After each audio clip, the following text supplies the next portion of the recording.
Welcome back. સુરતની જીવાદોરી સમાન તાપી નદીના આકાશી દ્રશ્યો સામે આવી રહ્યા છે। નવા નીર આવતા તાપી નદી બે કાંઠે વહેતી હોય તેવું દ્રશ્યોમાં જોઈ શકાય છે। હાલ તાપી નદીની સપાટી કોઝવે ખાતે 6.57 મીટર પર પહોંચી છે। તો દક્ષિણ ગુજરાતમાં ભારે વરસાદ વરસી રહ્યો છે। અહીં આવેલા તમામ જળાશયો હોય કે નદીઓ હોય તે તમામ છલોછલ ભરાઈ ગયા છે। સુરતની જીવાદોરી સમાન ગણાતી તાપી નદી પરના આ આકાશી દ્રશ્યો સામે આવ્યા છે। અદ્ભુત નજારો જોવા મળી રહ્યો છે, કારણ કે તાપી નદીમાં સતત વરસાદ વરસવાથી નવા નીરની આવક પણ નોંધાઈ છે। નવા નીર આવતા તાપી નદી બે કાંઠે વહી રહી છે। હાલ તાપી નદીની સપાટી કોઝવે ખાતે 6.57 મીટર ખાતે પહોંચી છે।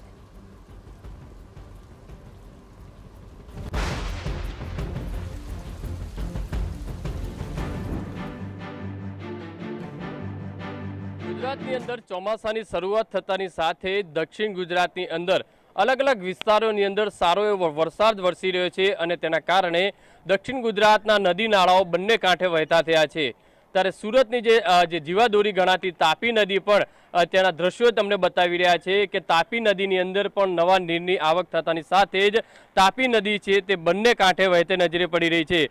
તાપી નદીની અંદર જે કતારગામ અને રાંદેરને જોડતો જે વિયરકમ કોઝવે છે તે પહેલા જ વરસાદની અંદર ઓવરફ્લો થતાની સાથે જ તંત્ર દ્વારા આ કોઝવે છે તે રાહતદારીઓ માટે બંધ કરવામાં આવ્યો છે અને કોઝવે ઉપરથી જે પાણી છે તે વહેતું નજરે પડી રહ્યું છે, કારણ કે કોઝવેની જે સપાટી છે ભયજનક જે સપાટી છે 6 મીટર છે અને અત્યારે કોઝવેની જે સપાટી છે 6.57 મીટરથી જે પાણી છે તે તાપી નદીની અંદર વહી રહ્યું છે। સૂર્યપુત્રી તાપી નદીનો અદ્ભુત ડ્રોન નજારો છે તે જોવા મળી રહ્યો છે। નવા નીરની આવક થતાની સાથે તાપી નદી છે તે બંને કાંઠે વહી રહી છે। ક્યાંક સૌમ્ય તો ક્યાંક રૌદ્ર સ્વરૂપ છે તે જોવા મળી રહ્યું છે। સાથે સાથે ઉકાઈ ડેમની વાત કરીએ તો ઉકાઈ ડેમની અંદર પણ જે નવા નીરની આવક થવાની સાથે ધીરે ધીરે ઉકાઈ ડેમની જે સપાટીમાં પણ વધારો થવા મળી રહ્યો છે। ચોમાસા દરમિયાન સુરત દક્ષિણ ગુજરાતના કુદરતી જે સૌંદર્ય સોળે કળા ખીલતા હોય તે રીતના દ્રશ્યો છે તે જોવા મળતા હોય છે। આહવા, ડાંગ, સાપુતારા જે ફરવાલાયક જે સ્થળો છે ત્યાં પણ ક્યાંક આ રીતની સ્થિતિ છે તે જોવા મળી રહી છે। પણ જે રીતે સુરતની જે જીવાદોરી તાપી નદીની અંદર નવા નીરની આવક થઈ છે, કારણ કે ઉપરવાસની અંદર સતત ભારે જે વરસાદ વરસી રહ્યો છે તેના કારણે તાપી નદીની અંદર જે નવા નીર આવી રહ્યા છે ને તેના કારણે કોઝવે છે તે ઓવરફ્લો થયો છે।